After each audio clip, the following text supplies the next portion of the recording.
The gunshot wound in her shoulder should have killed her, but instead it was the fever that threatened to take Rebecca Remington's life, as she lay trembling on the narrow bed in the back room of Loveland's only boarding house. Malcolm Irving had carried her bleeding body through the dusty streets of the small Colorado town 7 days ago, her blood soaking through his shirt as he kicked open the door and demanded help from anyone who would listen. It was June of 1878, and the summer heat made everything worse, the small room feeling like an oven as sweat poured down his face while he watched her chest rise and fall in shallow, labored breaths. The bullet had gone clean through, which the old doctor said was a blessing, but the infection that followed was pure hell. Malcolm had been riding through the canyon when he heard the shots echoing off the red rock walls, his horse skittering nervously as he urged it forward to investigate. He found her slumped against a boulder, her wagon overturned and her belongings scattered across the ground. 2 dead outlaws lay nearby, their guns still smoking, but Rebecca had gotten them before they could finish what they started. Her pistol was still clutched in her hand when he reached her, her green eyes blazing with defiance even as the blood spread across her white blouse. She had been traveling from Denver to meet her brother in a mining camp further south, carrying supplies and letters from home. The outlaws had seen a woman alone and thought her easy prey. They were wrong about that, but their bullets had found their mark anyway. Malcolm had gathered her in his arms without thinking, leaving her wagon and supplies behind because there was no time to salvage anything if he wanted to save her life. He rode hard for Loveland, knowing the small town had a doctor and hoping it would be enough. That first night, the doctor extracted cloth fragments from the wound and cleaned it as best he could, but by morning the fever had begun. It started as a warmth in her skin, nothing alarming, but by the second day she was burning up, her body fighting an invisible war that Malcolm could only watch helplessly. The doctor, a weathered man named Patterson who had seen too many frontier injuries to count, shook his head grimly and said all they could do was wait and keep her cool. Malcolm had meant to leave once she was settled. He had cattle to move, a ranch to run, obligations that could not wait. But when he tried to walk out that first afternoon, something stopped him at the door. Maybe it was the memory of her fierce eyes when he found her, or the way she had whispered "thank you" before losing consciousness in his arms. Whatever the reason, he found himself turning back, pulling a chair up beside her bed, and settling in for what he told himself would be just one night to make sure she stabilized. One night became 2, then 3, then a week. Malcolm sent word to his foreman to handle things at the ranch, knowing full well the man would curse his name but do it anyway. The boarding house owner, a widow named Mrs. Chen who had come west during the gold rush years, brought meals that Malcolm barely touched.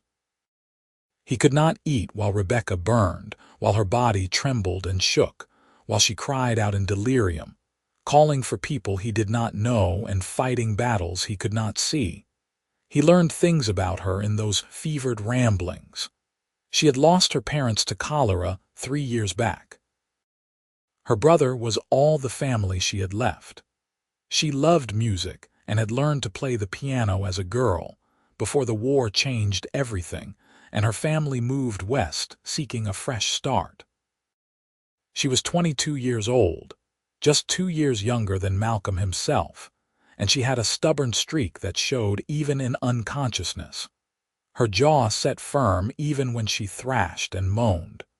Malcolm cooled her burning skin with wet cloths, changing them constantly as they grew warm from her heat. He trickled water between her lips, coaxing her to swallow even when she was too far gone to know what she was doing. He talked to her sometimes, his voice low and steady, telling her about his ranch in the valley north of town, about the horses he raised and the mountains that turned purple at sunset. He did not know if she heard him, but it seemed important to fill the silence with something other than her labored breathing. On the fourth night, she nearly died. Her fever spiked so high that her skin felt like touching a stove, and her breathing became so shallow that Malcolm pressed his ear to her chest just to confirm her heart still beat. He stayed like that for hours, his hand holding hers, willing her to keep fighting. Mrs. Chen came in with more cold water and fresh cloths, her face grave, but she said nothing about the way Malcolm gripped Rebecca's hand like a lifeline. The old Chinese woman had seen love before, had recognized it even when the people involved had not yet figured it out themselves. Dawn came and Rebecca still lived, though just barely. Malcolm's eyes burned with exhaustion, his body aching from days in the uncomfortable chair, but he refused to leave. He had not slept more than a few minutes at a time since bringing her here, catching brief moments when his body simply shut down before jerking awake in panic to check that she still breathed. His beard had grown thick and unkempt, his clothes rumpled and stained, but none of that mattered. Nothing mattered except the woman in the bed and the terrifying realization that if she died, something vital in him would die too. It made no logical sense. He had known her for mere minutes before she lost consciousness, had exchanged no words of substance, knew nothing of her beyond what fever dreams revealed. But Malcolm had learned long ago that the heart followed no logical path. His own mother had told him once that his father had known she was the one within an hour of meeting her, that sometimes souls recognized each other instantly, and everything else was just details to be filled in later. Malcolm had thought it romantic nonsense at the time, but now, watching Rebecca fight for her life, he understood. The fifth day brought a different kind of terror. Her fever stayed high but constant, no longer spiking but not breaking either, and she stopped thrashing. She lay utterly still, except for the slight rise and fall of her chest, her face pale as death beneath the flush of fever. Dr. Patterson visited and could offer no comfort, saying only that her body had exhausted itself, and now it was truly in God's hands whether she woke up or slipped away. Malcolm prayed then, though he was not a particularly religious man. He had seen too much death in his years, too much suffering that no benevolent deity should allow, but desperation made believers of skeptics. He prayed to every god he could think of, made bargains and promises, offered up anything if only she would open her eyes and come back to him. The words felt clumsy and insufficient, but he spoke them anyway, his voice breaking as another night fell and still she did not wake. On the sixth day, he told her things he would never say if she could hear him. He confessed that he had been lonely at his ranch, that the emptiness of coming home to an empty house had been eating at him for years. He told her about the nightmares he still had from his time as a ranch hand in Texas, where he had witnessed a stampede that killed 3 men, their bodies broken and trampled beyond recognition.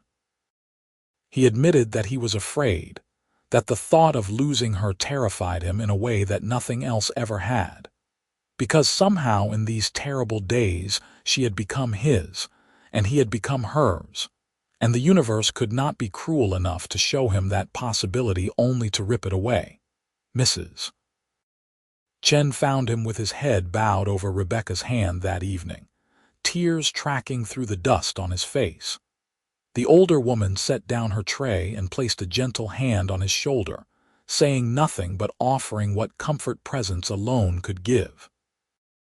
Malcolm looked up at her with red-rimmed eyes and rasped, "I cannot lose her. I know it makes no sense, but I cannot." "The heart knows what it knows," Mrs. Chen replied quietly. "Time does not matter to love. It exists or it does not, and all the logic in the world cannot change that truth." The 7th night was the longest of Malcolm's life. Rebecca's fever remained stubbornly high as the sun set and darkness filled the small room.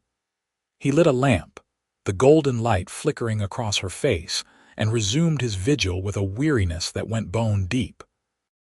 His foreman had sent word that all was well at the ranch, but wondering when he would return.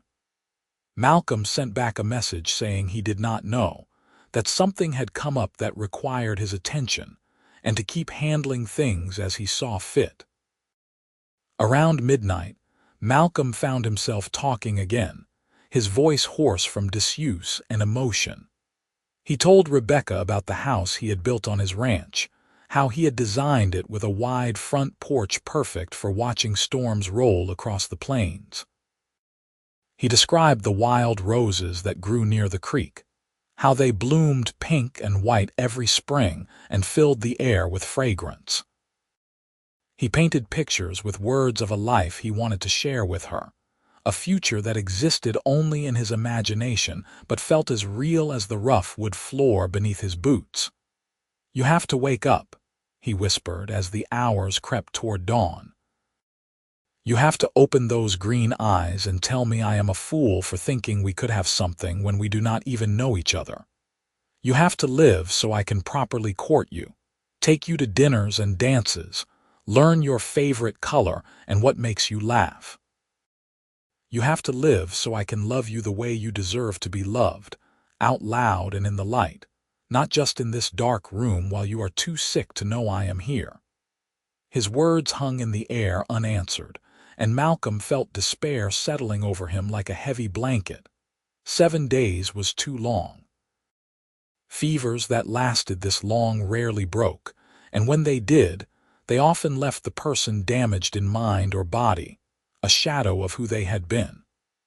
But even that would be better than losing her entirely, and Malcolm clung to that hope as the night stretched on endlessly. He must have dozed briefly, because he jerked awake to the sound of birds singing outside the window, announcing the arrival of the 8th day. Gray light filtered through the thin curtains, and Malcolm's first panicked thought was to check Rebecca's breathing. His hand went to her wrist, finding her pulse, and that was when he noticed something different. Her skin was cooler beneath his fingers, noticeably cooler than it had been just hours before. Malcolm's breath caught in his throat as he pressed his palm to her forehead, hardly daring to believe what he was feeling. The terrible burning heat had diminished, her fever finally breaking after 7 endless days and nights. Her skin was still warm but no longer felt like fire, and when he checked her pulse again, it seemed stronger, steadier than it had been. Hope exploded in his chest, so intense it was almost painful, and he wanted to shout but could not make a sound, his voice lost to the overwhelming relief flooding through him. He fetched fresh water and wiped her face gently, watching for any sign of consciousness. Her breathing had changed too, deeper and more regular, the shallow gasps replaced by something closer to normal sleep. Malcolm felt tears streaming down his face again, but these were different from the ones he had shed in despair. These were tears of gratitude, of joy so profound he could hardly contain it. Mrs. Chen arrived with breakfast and stopped in the doorway, reading the situation instantly from Malcolm's expression. "The fever broke," she said, and it was not a question. "Yes," Malcolm managed, his voice cracking on the single word. "Finally, yes." The older woman smiled, genuine warmth in her weathered face. "Then she will wake soon. You should clean yourself up, make yourself presentable. First impressions matter, even second ones." Malcolm looked down at his filthy clothes, his unkempt appearance, and realized she was right. When Rebecca woke, he did not want the first thing she saw to be a wild-eyed, disheveled stranger hovering over her bed. He hesitated, unwilling to leave even for the few minutes it would take to wash and change, but Mrs. Chen shooed him toward the door with surprising firmness for such a small woman. "I will watch her," she promised. "Go, quickly." Malcolm went, though every step away from that room felt wrong. He scrubbed his face and hands in the basin in his own rented room down the hall, changed into the spare clothes his foreman had sent from the ranch, and dragged a comb through his hair. The beard would have to stay for now. No time for a proper shave, but at least he looked more human and less like something that had crawled out of the wilderness. When he returned to Rebecca's room, Mrs. Chen was sitting in the chair he had occupied for a week, humming softly to herself. She looked up at his entrance and nodded approvingly. "Much better. Now you look like a man worthy of her attention when she opens her eyes." "Has there been any change?" Malcolm asked, moving to stand beside the bed. "Her eyes moved beneath the lids a few minutes ago," Mrs. Chen reported. "She is rising toward consciousness. It will not be long now." True to her words, within the hour Rebecca's eyelids began to flutter. Malcolm watched with his heart pounding as she fought her way back to awareness, her face scrunching in confusion as sensations returned. Her lips moved, forming wordless sounds, and then slowly, painfully slowly, her eyes opened. They were unfocused at first, glazed with lingering fever and the weakness of someone who had been at death's door. Rebecca blinked several times, her brow furrowing as she tried to make sense of where she was and what had happened. Her gaze wandered around the unfamiliar room before finally landing on Malcolm's face, and he watched understanding slowly dawn in those green eyes he had feared he might never see open again. "You," she whispered, her voice barely audible and rough from disuse. "The canyon. You found me." Malcolm nodded, not trusting himself to speak just yet, emotion still too close to the surface. He reached for the cup of water on the bedside table and carefully helped her take a few small sips, supporting her head with his other hand. She drank gratefully, wincing as the liquid hit her parched throat, but managing to swallow several mouthfuls before falling back against the pillow exhausted from even that small effort. "Where am I?" she asked when she could speak again. "What happened?" "Loveland," Malcolm told her, his voice steadier now. "I brought you here after I found you. You were shot, but the bullet went through clean. The fever, though." He trailed off, unable to find words adequate to describe the nightmare of the past week. Rebecca's hand moved to her shoulder, fingers finding the bandages there, and memory seemed to flood back. "The outlaws. I shot them, but one of them got me first. I thought I was going to die there." Her eyes met his again, and this time there was clarity in them, awareness not just of her surroundings but of what his presence meant. "You saved my life." "I happened to be riding through at the right time," Malcolm said, though they both knew it was more than simple coincidence, more than just good timing. Fate or providence or blind luck, whatever force had put him in that canyon at that moment had changed both their lives irrevocably. "How long?" Rebecca asked, looking at the window where morning sunlight now streamed through. "How long have I been here?" 8 days, Malcolm answered. "The fever lasted 7 days before it broke this morning." Something shifted in Rebecca's expression as she processed that information, her eyes studying his face with new intensity. "You look exhausted," she observed, "like you have not slept in days." Malcolm opened his mouth to deflect, to say he was fine, but the words died on his lips. He was too tired for lies, too emotionally raw for polite deflections. "I stayed with you," he said simply. "The whole time. I could not leave." Understanding bloomed in Rebecca's eyes, recognition of something profound that passed between them in that moment of honesty. Her hand, weak and trembling, moved across the blanket toward him, and Malcolm took it gently in his own, feeling the coolness of her skin that meant life, that meant survival, that meant possibility. "I do not understand," Rebecca whispered, though her hand tightened around his even as she spoke. "We do not know each other. Why would you do that?" I do not fully understand it myself, Malcolm admitted, his thumb tracing gentle circles on the back of her hand. But when I found you in that canyon, when I carried you bleeding and barely conscious to this town, something changed. And then when the fever came and I thought about losing you, about walking away and never knowing what we could have been. He shook his head, struggling to articulate feelings he had only just begun to understand himself. I know it makes no sense. I know we are strangers. But I could not leave you to face that alone. Tears gathered in Rebecca's eyes, spilling over to track down her temples and into her hair. I remember your voice, she said softly. In the darkness, when everything hurt and I could not find my way back, I remember hearing your voice.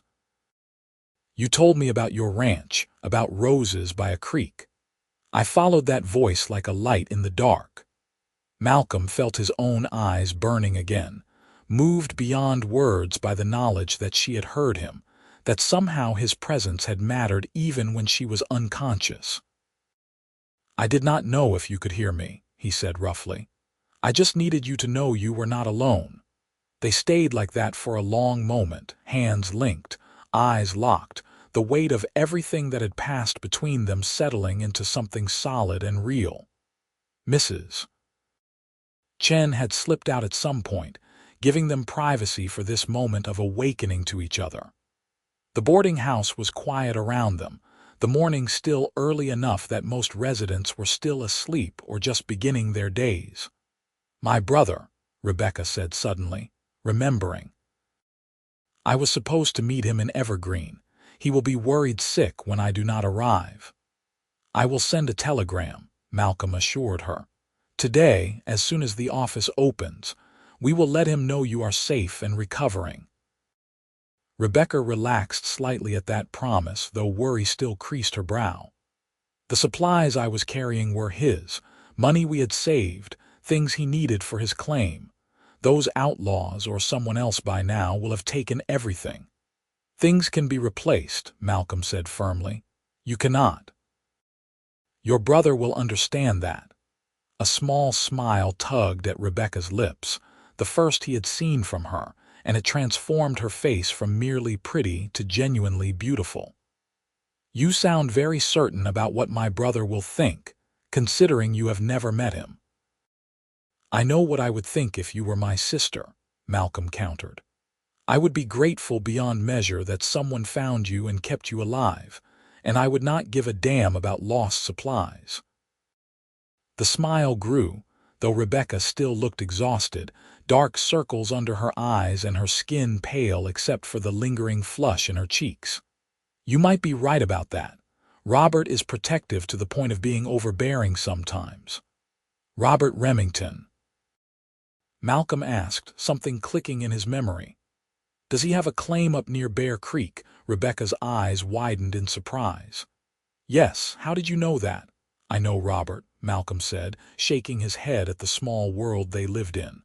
Not well, but we have done business. He bought 3 horses from me last spring for packing supplies up to his claim. Good man, knows his horseflesh. You are Malcolm Irving then, Rebecca said, wonder in her voice. Robert mentioned you in his letters. He said you were one of the few honest ranchers in the territory, that you treated people fairly regardless of whether they had money or not. Malcolm felt heat rise in his face at the unexpected praise. I just try to do right by people. It is not that complicated. It is rarer than you think, Rebecca said softly, her eyes searching his face with an intensity that made his breath catch. Especially out here where law is more suggestion than rule. Robert said if I ever needed help to ask for you if you were around. I guess fate saved me the trouble of asking. They talked through the morning, slowly and with frequent pauses while Rebecca gathered her strength. Malcolm learned that she was a schoolteacher, or had been before deciding to come west to be near her only remaining family. She had taught in a one-room schoolhouse outside Denver for 2 years, loved children and books, and the satisfaction of seeing understanding dawn in young eyes. Her dream was to start a school wherever she settled permanently, to bring education to frontier children who often went without. Malcolm told her more about his ranch, about the 10 years he had spent building it from nothing into a modestly successful operation. He raised horses primarily, some cattle, and took pride in breeding animals known for their temperament and endurance. It was a good life, a quiet life, but lonely. He had always told himself he would find a wife eventually, settle down properly. But the right woman had never crossed his path, until a week ago in a canyon filled with gunsmoke and blood. Dr. Patterson arrived mid-morning to examine Rebecca, his weathered face breaking into a genuine smile when he saw her awake and alert. He checked her wound, changed the bandages, and pronounced the infection beaten, though she would need weeks of rest to fully recover. The blood loss and fever had taken a severe toll, and she would be weak for some time yet. No traveling for at least a month, the doctor ordered firmly. Maybe longer depending on how you heal. You try to move too soon and that wound could reopen, and we might not be lucky enough to beat infection a second time. Rebecca's face fell at that news, clearly thinking of her brother waiting for her in Evergreen, but she nodded, understanding. Malcolm felt relief mixed with guilt. Relief that she would be here longer, that he would have time to truly know her beyond crisis and desperation, but guilt for feeling glad about something that distressed her.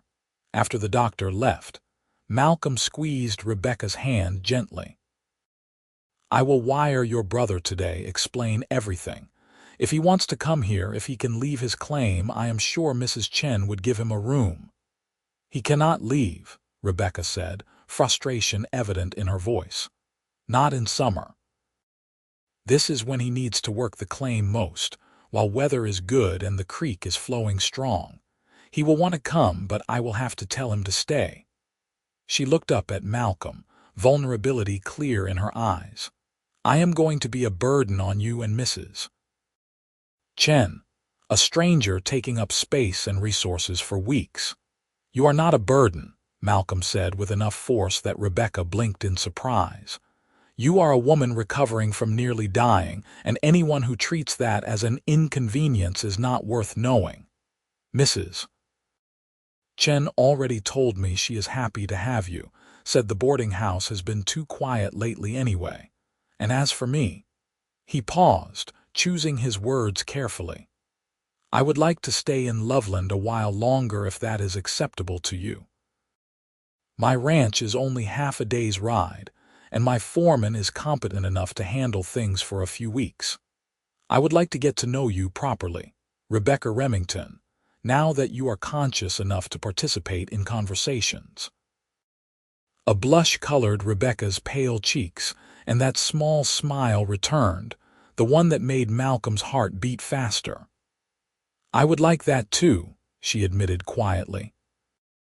"Though I feel I should protest, should say you have done enough and surely have better things to do than hover around a recovering patient."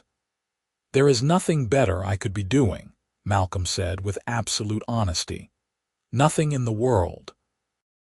The days that followed established a new rhythm, different from the desperate vigil of the fever days but no less significant. Malcolm took a room at the boarding house officially, paying Mrs. Chen for his stay and for the extra care Rebecca required.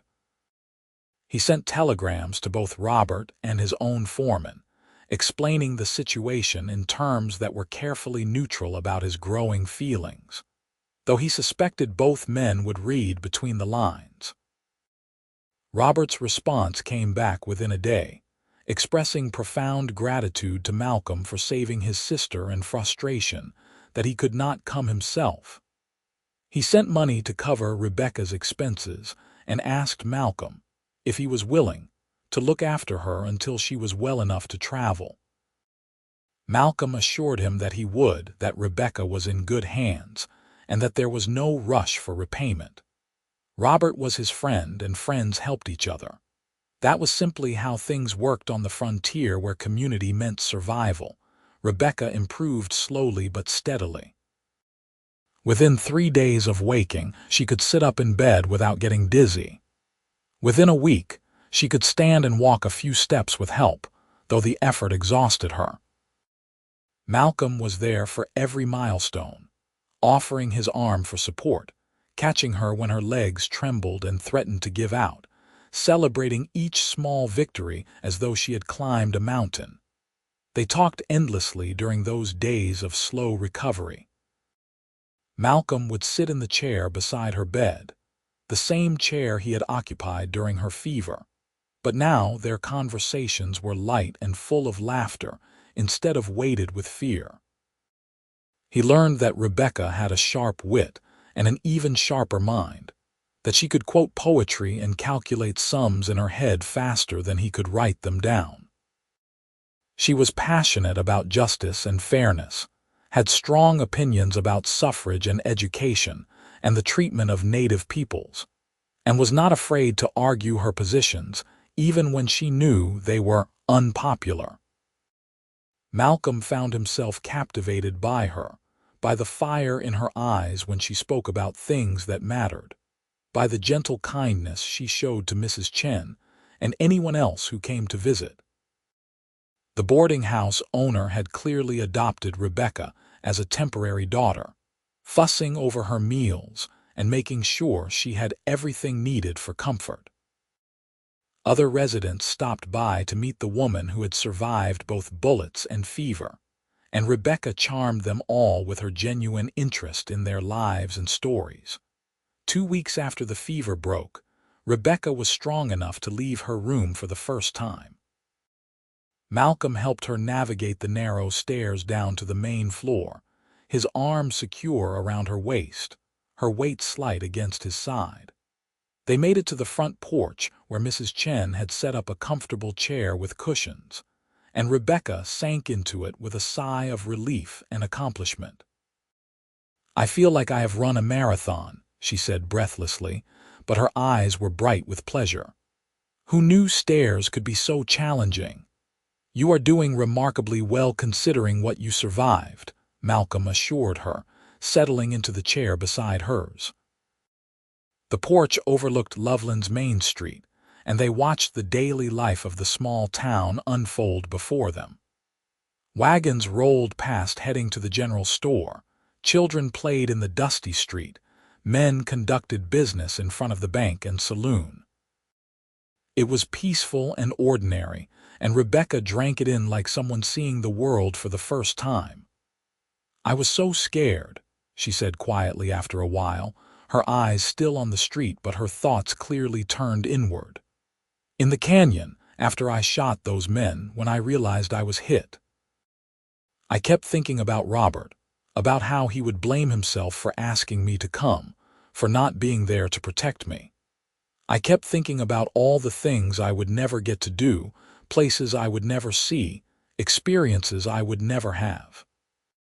Malcolm reached over and took her hand, their fingers intertwining naturally now after so many days of touch being a lifeline.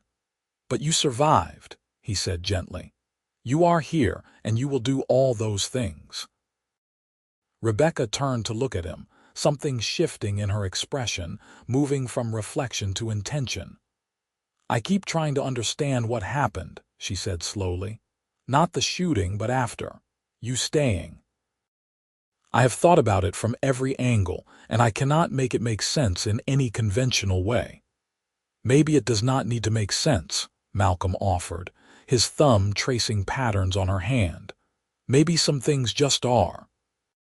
"Maybe," Rebecca agreed, but her eyes were searching his face like she was looking for answers written there. "Or maybe it makes perfect sense in a way that has nothing to do with logic and everything to do with." She trailed off, seeming to gather courage. "Tell me truthfully, Malcolm. Why did you really stay? Not the surface reasons, not because you are a good man who would not abandon someone in need. The real reason."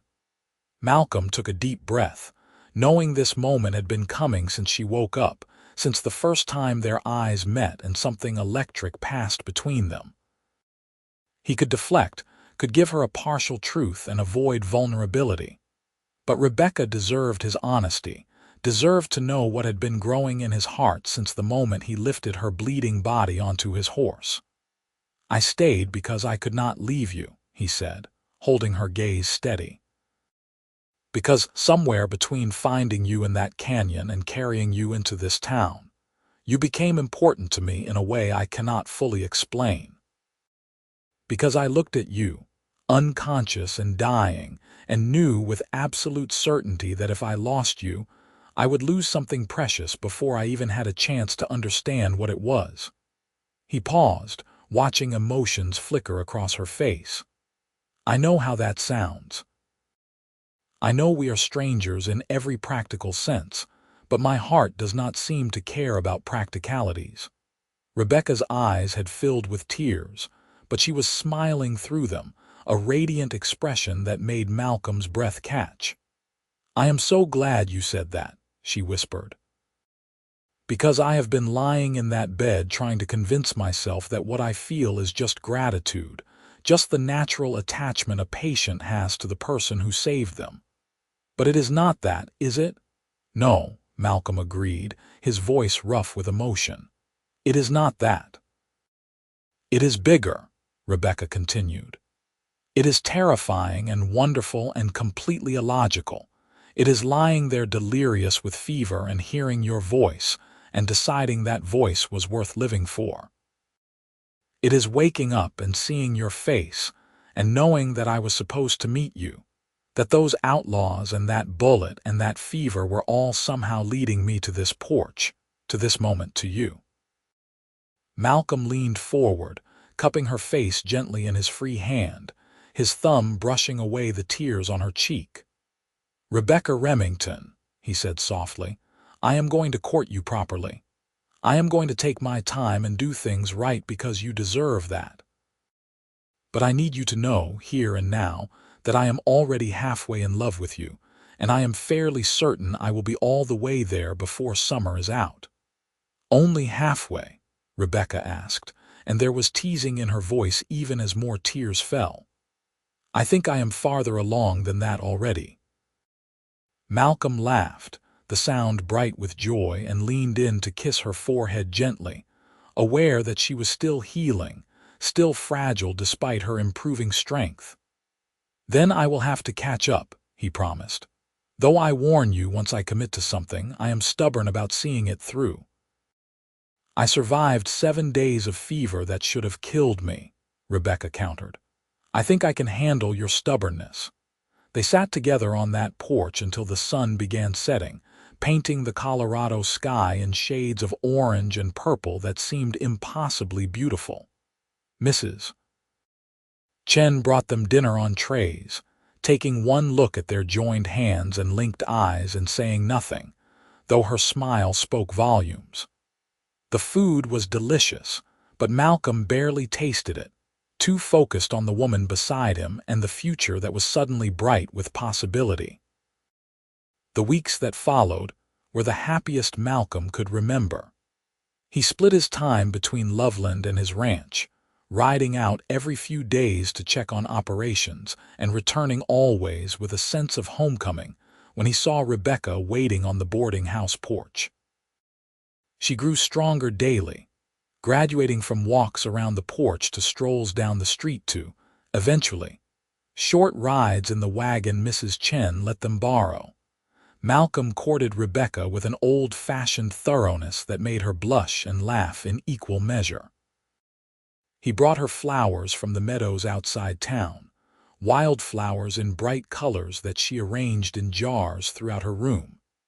He took her to dinner at Loveland's small restaurant, where they ate chicken and potatoes and pie while talking about everything and nothing.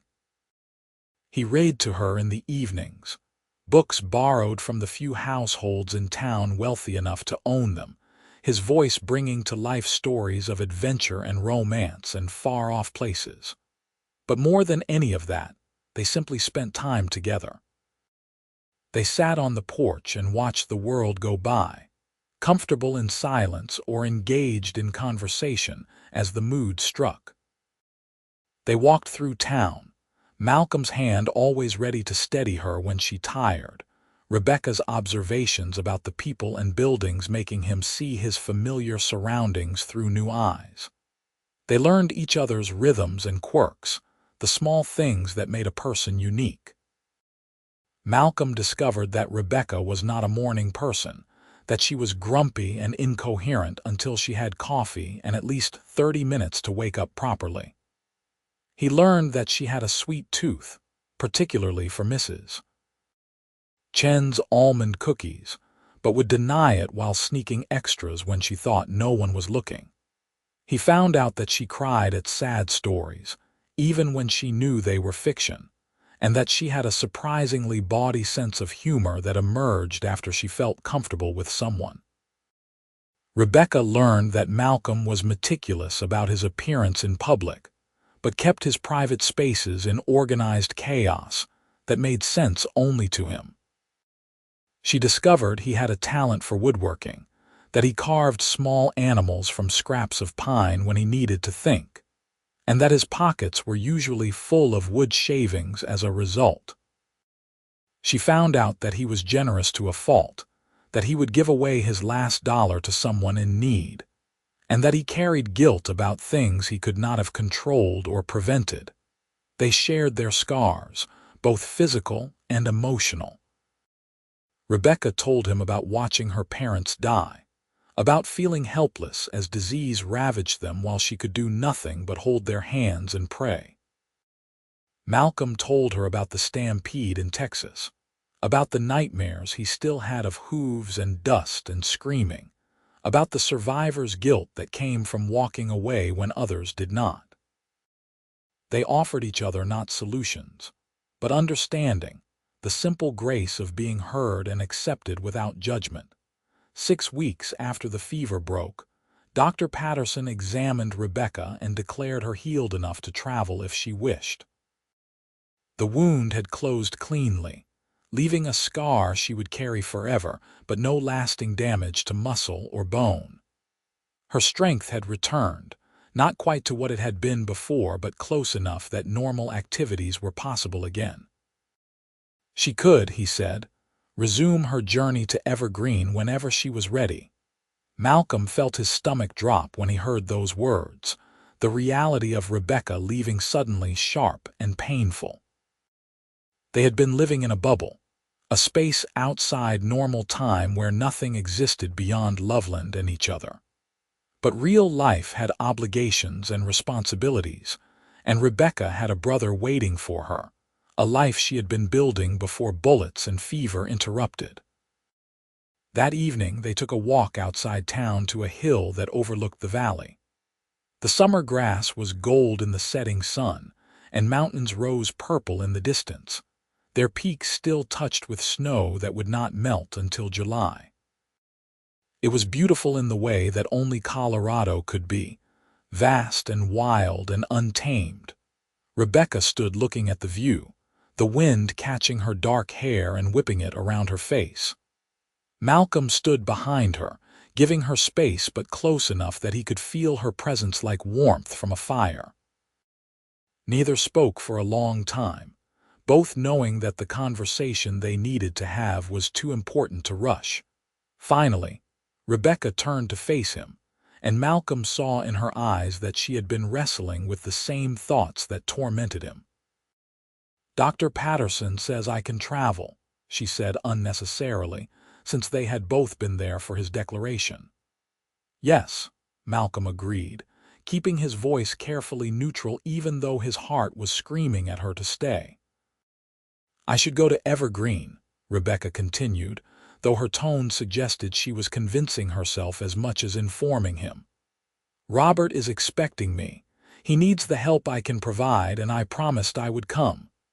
"You did promise," Malcolm confirmed, though each word felt like swallowing glass. "And promises matter."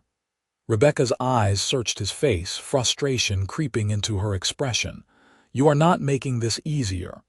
"What do you want me to say?" Malcolm asked, his careful neutrality cracking. "That you should abandon your brother and the life you planned, because I cannot imagine watching you ride away." That I am selfish enough to ask you to stay when I know you have obligations. I will not manipulate you like that, Rebecca. This has to be your choice. What if I do not know what choice to make? Rebecca's voice rose with emotion, her hands clenching at her sides. What if every option feels like losing something precious? Malcolm closed the distance between them, taking her hands in his and holding them against his chest where his heart beat so hard he was certain she could feel it. Then let me make this easier, he said, looking directly into her green eyes. Come with me to my ranch. Meet Robert on neutral ground. Let him see that you are truly well, that you have been cared for and are safe. The three of us can talk, figure out what comes next without the pressure of you having to make this decision alone right now. Hope flickered in Rebecca's expression, followed quickly by uncertainty. Robert is expecting me in Evergreen. I cannot just ask him to come here instead. You can ask, Malcolm countered. Explain that you need more recovery time before attempting the journey through the mountains. Tell him I have invited you both to the ranch as my guests. Rebecca, I met your brother before I met you. He is a good man and he will understand. Rebecca bit her lip, clearly thinking through the logistics. And then what? After he comes, after we talk, what happens then? Then we figure it out, Malcolm said simply. All of us together. Maybe you still go to Evergreen for a while, help Robert get established. Maybe he decides his claim can wait and you stay here longer. Maybe there is a third option none of us have thought of yet. But at least we will be making decisions based on actual information instead of fear and obligation. Tears were gathering in Rebecca's eyes again, but she was nodding, a smile breaking through despite the emotion. You are right. I need to see Robert, need to talk to him face to face, and I am not ready to leave you yet, Malcolm Irving. I thought I would be. Thought 6 weeks would be enough to know whether this was real or just circumstance. But if anything, I am more certain now than I was at the beginning. Certain of what? Malcolm asked, though he could guess, could feel it in the way her hands gripped his and the way she looked at him like he was something precious. That I love you, Rebecca said clearly, no hesitation or doubt in her voice. That what started in crisis has become something real and lasting. That I want to build a life with you, whatever that looks like and however we make it work.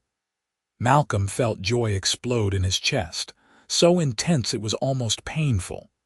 He pulled Rebecca close, wrapping his arms around her carefully, still mindful of her healing shoulder. She melted into him, her face pressed against his chest, and he felt her tears soaking through his shirt.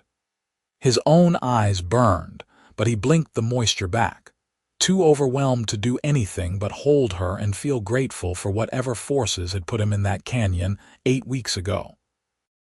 I love you too, he said into her hair, the words he had been holding back finally free. I think I have loved you since I found you, and I know I will love you until the day I die. They stood like that as the sun finished setting, turning the sky to fire and then to purple twilight. Stars began emerging overhead, the same stars that had watched over Rebecca during her fever, the same stars that had witnessed Malcolm's desperate prayers.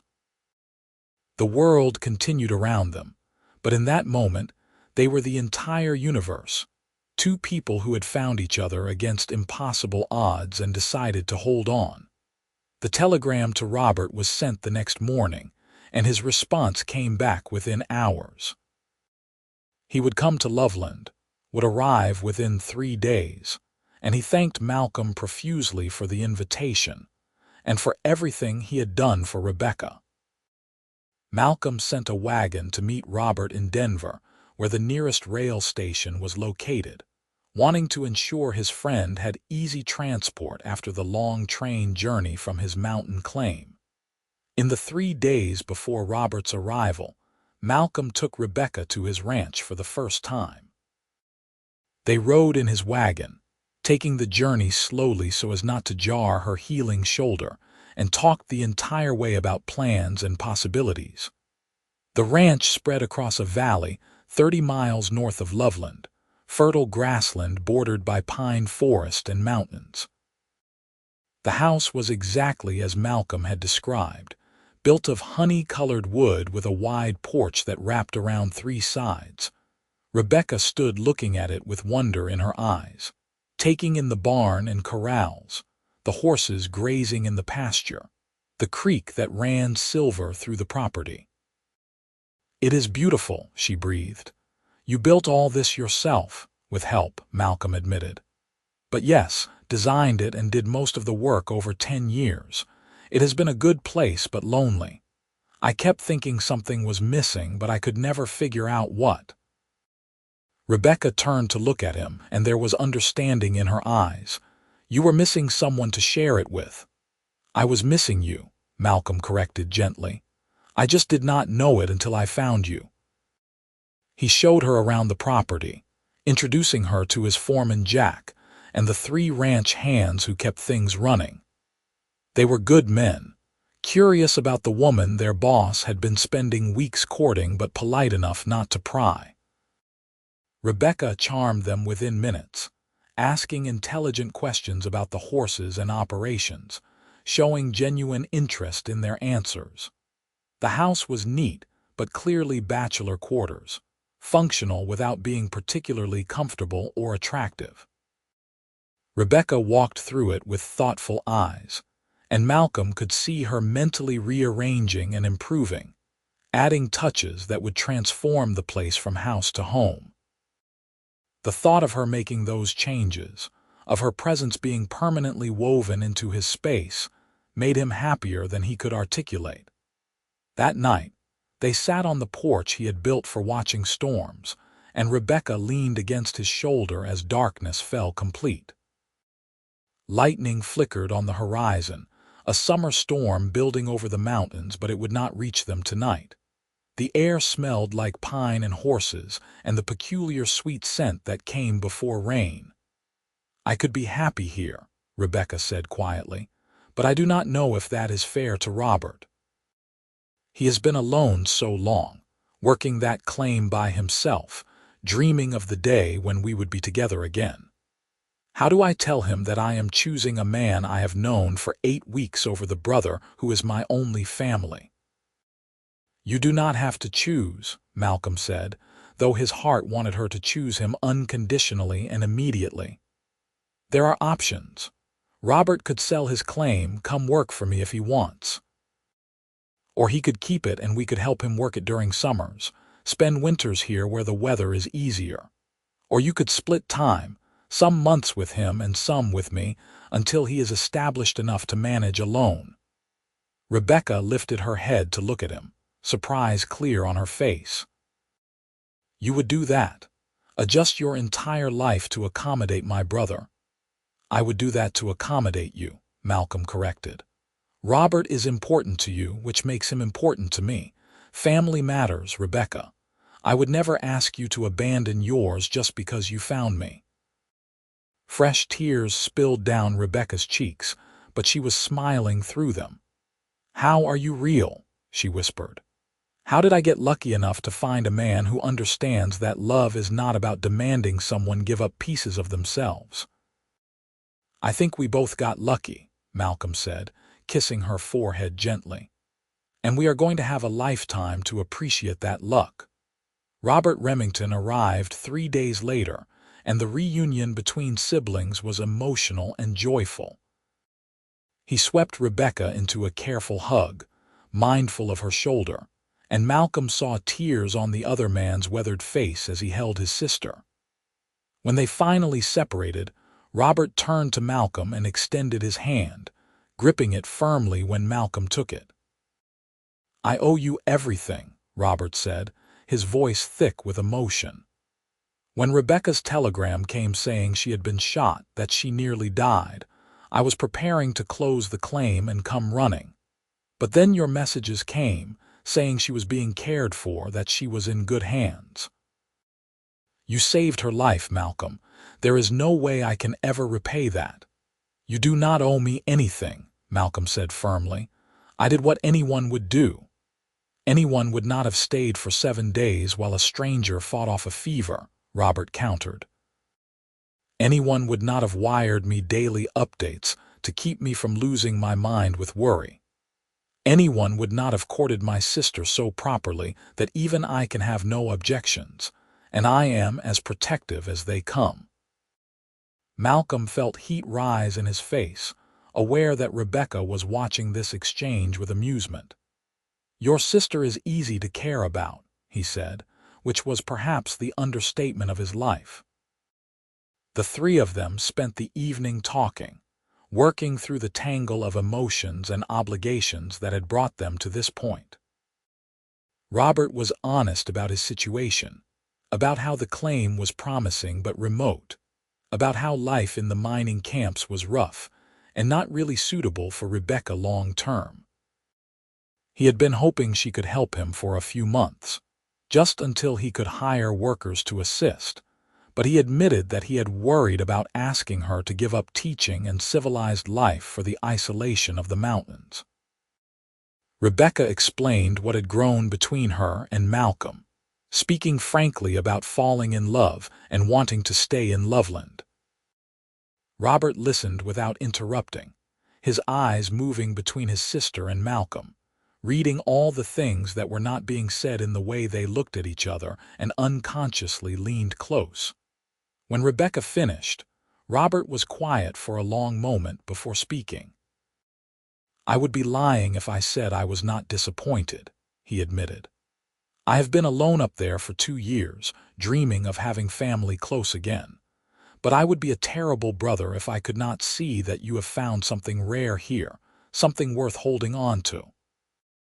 He looked at Malcolm directly. "You love her." "More than I have words to express," Malcolm answered without hesitation. "And you will take care of her, protect her, never make her regret choosing you." "Every day for the rest of my life," Malcolm promised. Robert nodded slowly, something settling in his expression. "Then you have my blessing, not that you probably needed it. Rebecca has always known her own mind, and I respect that."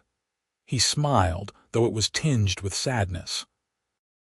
"I cannot say I am happy to lose her, but I am happy for her, and that is what matters." Rebecca hugged her brother again, whispering things Malcolm could not hear, and Robert held her tight for a moment before releasing her. Then he surprised them both by turning to Malcolm with a thoughtful expression. "You mentioned before that you sometimes need extra hands during busy seasons," he said carefully. "Would you consider a partner? I could invest the money I was going to spend on equipment for the claim into your operation instead. Work here during summers and fall roundups. Spend winters working my claim when there is less to do in the mountains anyway." Malcolm felt surprise and pleasure at the suggestion. "I would welcome a partner," he said honestly, "especially one I already know I can trust. But are you sure? That claim is your dream." "My dream was independence and family," Robert corrected. "This gives me both, plus it keeps me close to my sister." "Sometimes the best dreams are the ones that evolve." He extended his hand again. "Partners?" Malcolm shook it firmly, sealing the agreement. "Partners." The rest of the summer passed in a blur of happiness and hard work. Robert proved to be an excellent ranch hand, his mining experience translating well to the physical demands of horse farming. He and Malcolm built an addition onto the house, creating space for Robert to have his own quarters when he was at the ranch, and preparing other rooms for the future family Malcolm and Rebecca were planning. Malcolm proposed formally in August, presenting Rebecca with a ring he had special ordered from Denver, a single emerald surrounded by small diamonds that reminded him of her eyes. She said yes, before he even finished asking the question, laughing and crying simultaneously as he slipped the ring onto her finger. They were married in September in a simple ceremony at the small church in Loveland, with Robert standing up for Malcolm and Mrs. Chen beside Rebecca as witness. The wedding was small but joyful, attended by friends from town and neighboring ranches, by Malcolm's ranch hands, and the few families Robert had befriended during his time in Colorado. Rebecca wore a dress the color of cream, with lace at the collar and cuffs that Mrs. Chen had painstakingly sewn. Malcolm wore his best suit, his beard trimmed neat and his hair combed back. And when Rebecca walked down the aisle on Robert's arm, he felt his throat tighten with emotion at the sight of her. They spoke their vows in steady voices, promising to love and honor and cherish through whatever came. When the preacher said Malcolm could kiss his bride, he did so gently, mindful of the audience but unable to completely hide the depth of feeling between them. Rebecca's smile could have lit the entire church, and Malcolm knew his own expression mirrored hers, pure joy radiating from both of them. The celebration afterward was lively, with food and music and dancing that lasted into the evening. Malcolm danced with his wife, marveling at how natural it felt to call her that, how right it was to hold her close and spin her around while friends and neighbors laughed and clapped. Rebecca danced with Robert too, and Malcolm saw the siblings talking seriously for a moment before Robert pulled back and nodded, giving one final blessing to the new beginning. When they finally left the celebration, riding together in Malcolm's wagon decorated with ribbons and flowers, the stars overhead were brilliant in the clear Colorado night. They drove to the ranch in comfortable silence, Rebecca leaning against Malcolm's shoulder, his arm around her waist. The house waited for them, their home now instead of just his, and Malcolm felt something settle deep in his chest, a contentment he had never experienced before. Their wedding night was tender and sweet. Two people who had fallen in love under extraordinary circumstances, finally coming together with nothing between them but love and commitment. Malcolm was careful with Rebecca's shoulder, which still pained her sometimes when the weather changed or she overexerted, and she was patient with his nervousness, understanding that this mattered enormously to both of them. They learned each other in the darkness, bodies mapping territory that souls already knew, and when they finally fell asleep tangled together, it was with the satisfaction of promises kept and futures secured. The years that followed were good ones, filled with the rhythms of ranch life and the deepening bond between husband and wife. Robert did indeed partner with Malcolm, splitting his time between the ranch and his claim, eventually selling the claim 3 years later when he met a widow in Loveland who captured his heart. He married her in a ceremony that mirrored Malcolm and Rebecca's, with their children standing as witnesses, and built his own house on the far side of the ranch property, where he and his new wife raised their own family. Rebecca started the school she had always dreamed of, using one of the ranch outbuildings that Malcolm converted for the purpose. Children came from neighboring ranches and from Loveland itself, their parents grateful for the opportunity to have education without sending their children away. Rebecca proved to be a beloved teacher, firm but fair, demanding excellence while showing compassion for individual struggles. Malcolm would sometimes stop by during lessons, watching from the doorway as his wife brought literature and mathematics and history to life for eager young minds. Their first child was born in the spring of 1880, a son they named Thomas after Malcolm's father. He had his mother's green eyes and his father's stubborn chin, and from his first breath he was adored beyond measure. Rebecca proved to be a natural mother, patient and loving but not indulgent, teaching Thomas to be kind and brave and honest. Malcolm discovered that fatherhood suited him, that coming home to a child's laughter and small arms reaching for him filled spaces he had not known were empty. 2 years later, a daughter arrived, named Sarah after Rebecca's mother. She was tiny and fierce from the beginning, with dark hair like her mother and a will of iron that made both parents laugh even as they worried about her teenage years. Another son followed 3 years after that, and then twin girls that kept the entire household in happy chaos. The house Malcolm had built for loneliness became filled with noise and love and the beautiful mess of family life. Through it all, Malcolm never forgot those 7 days when Rebecca's fever burned, when he sat helpless beside her bed and prayed for her survival. On their anniversary every year, he would take Rebecca's hand and thank her for living, for fighting her way back to consciousness, for choosing him despite all the logical reasons she should have walked away. And Rebecca would smile that still made his heart race, and tell him that the choice had been no choice at all, that she had followed his voice through the darkness, because somehow she had known, even delirious with fever, that he was worth living for.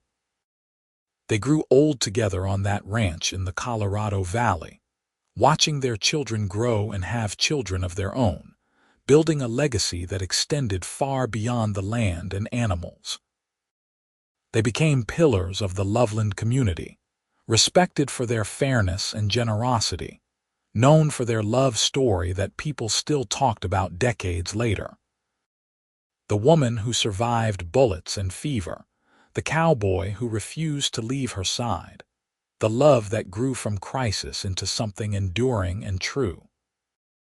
When they were both in their 70s, sitting on that same porch Malcolm had built in his 20s, watching a summer storm roll across the mountains, Rebecca leaned her white head against her husband's shoulder and said, "I have been thinking about that canyon, about the day you found me." "What about it?"